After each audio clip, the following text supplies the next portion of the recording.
Ilang biktima ng human trafficking patungong sa malapogo na kumpanya sa ibang bansa idinadaan sa Sulu. Alamin natin ang detalye kay Mads Villar Moratillo. Mads.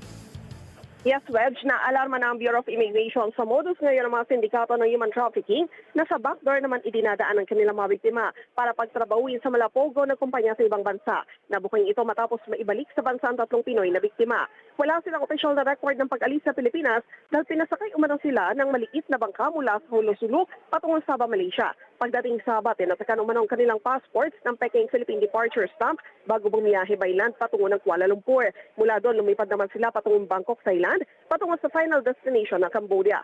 Ayon kay BI Commissioner Joel Biado, napag-alaman na rekruta man nasabing Pinoy sa Facebook ng kapwa Pinoy rin para magtrabaho bilang customer service representative sa Cambodia na may sweldo na $1,000.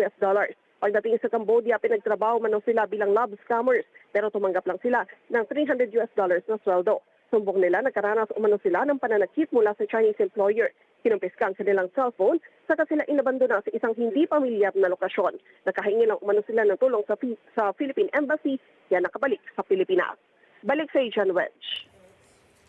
Maraming salamat, Mads Villar Moratillo.